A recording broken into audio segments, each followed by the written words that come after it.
राधे राधे दोस्तों, आप सभी को एक बार से फिर से हमारे चैनल रोशनी की वॉइस में स्वागत है।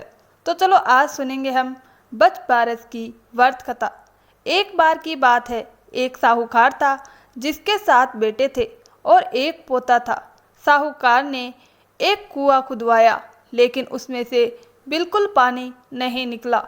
साहूकार ने यह बात पंडितों को बताई तो पंडितों ने कहा, इसमें पानी तभी भरेगा जब तुम अपने पोते की बलि दोगे। साहूकार ने पंडित की बात मानकर अपनी बड़ी बहू को पीहर भेज दिया। साहूकार की बहू हमेशा बच बारस का व्रत करके बच बारस की कहानी सुनती थी। मीना बड़ी बहू के पीहर जाने के बाद साहूकार ने अपने पोते की बलि चढ़ा दी। बलि देने के बाद बहुत जोर से बारिश होने लगी और फिर वह कुआं पेट भर गया। जब साहूकार कुएं की पूजा करने जा रहा था तो जाते समय उसने अपनी दासी से कहा, यह उबला दावला यानी चने मोट का बना लेना। अब साहूकार के घर में गाय का बच्चा भी था जिसका नाम गेहूं राधा नरूला था। तब दासी ने गाय के बच्चे गेहूं राधा नरूला को मारकर पका दिया।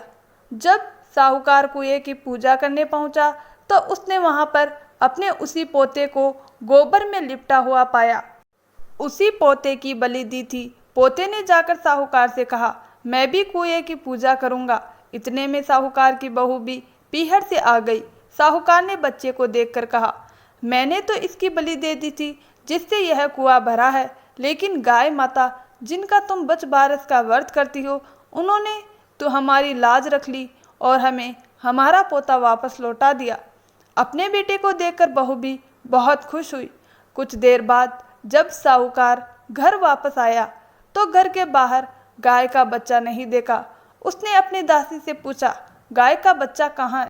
तब दासी ने कहा, आपने गेहूं राधा नरूला को पकाने को कहा था, इसीलिए मैंने उसे पका दिया। यह सुनते ही साहूकार क्रोध से तिलमिला उठा और अपनी दासी से कहने लगा, अरे तूने यह क्या अनर्थ कर दिया। हम अभी एक पाप को उतार कर आए हैं और उससे पहले ही तूने दूसरा पाप हमारे हिस्से लिख दिया। साहूकार सिर पकड़ के बैठ गया और सोचने लगा कि गाय आएगी तो अपने बच्चे को ढूंढेगी। साहूकार ने एक हांडी में गाय के बच्चे को डालकर एक खड्डे में दबा दिया। जब शाम को जंगल से गाय आई तो अपने बच्चे को नहीं देखकर वह इधर उधर चिल्लाने लगी और फिर वहाँ वह हांडी दबी थी, उसे खोदने लगी। जब गाय ने हांडी को निकाला तो उसमें गाय का बछड़ा निकल गया। जब साहूकार को यह पता लगा तो वह भी बछड़े को देखने आ गया। साहूकार ने देखा कि बछड़ा तो गाय का दूध पीने में व्यस्त था। तब साहूकार ने पूरे गांव में ढिंडोरा पिटवा दिया कि सभी स्त्रियों को बच बारस का व्रत करना चाहिए। जैसे बच बारस माता ने मेरी बहू पर कृपा की वैसे ही सब पर करे। यही है बच बारस की कथा। आपको यह कहानी कैसी लगी कमेंट करके ज़रूर बताएं और साथ ही मेरे चैनल रोशनी की वॉइस को सब्सक्राइब करना ना भूलें। धन्यवाद दोस्तों।